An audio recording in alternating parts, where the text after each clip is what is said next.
agwago ndị na-eso ụzọ Kraịst ka abụrụ ezigbote ndị nnọchite anya Jizọs Kraịst iji wee kọtasịrị Chineke mkpụrụ obi. N'okwuchukwu ya n'oge ihe mmemme ndị ụka chịkọbara kpọrọ ịchụ nta nkwado mkpụrụ obi n'ụzọ mụzọ ọbụla n'afọ 2024 nke ya bụ ụlọ ụka mebere n'oge ha bụ nke a kpọrọ True Salvation Church Incorporated amara dịka City of Blessing Solution Ground Ụmụawụlụ Ọka South. Onye okwuchukwu ọbịa bụ Reverend Peter Ezenwaji mere ka amata na dịka ụmụ Chineke akụrụ na ndị na-eso ụzọ Kraịst kwesịrị ka ha gbaa mbọ ibu ihe nke ụwa ma na-egosi ndị ọzọ ihe. Paul Ezeoke ji akụkọ a wee bịa n'uju.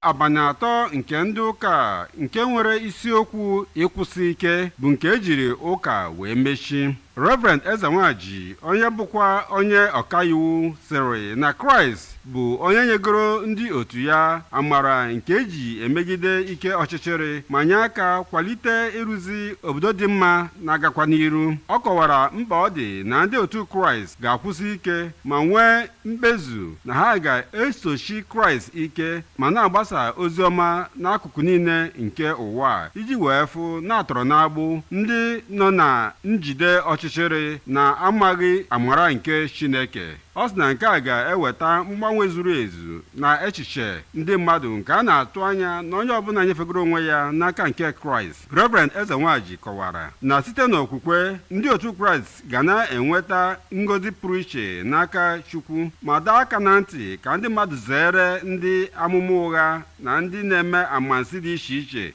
iji wee dọpụ ndị mmadụ na amara nke Chineke wee kọwasị ike na okwu Chineke bụ agbamndụ mmadụ na Chukwu nwere. N'okwu nke ya ka onye pastọ anọ na be ya bụ pastọ Makochukwu Ezemo gwara ndị otu Kraịst ka ha kwụsị ike ma jiri amamihe n'ịgbasa ozi ọma nke Kraịst bụ onye nke na-eweta ife na afọ ojuju na ndụ mmadụ. Pastọ Ezemo sịrị na Chukwu enyego ndị otu Kraịst ike na amara dị iche iche iji wee merie ọnwụnwa ma nweta alaeze. Site na Ụmụawụlụ nke dị na kansụl Ọka South, abụ m Paul Ezeoke, Akwa Ụwa ABS.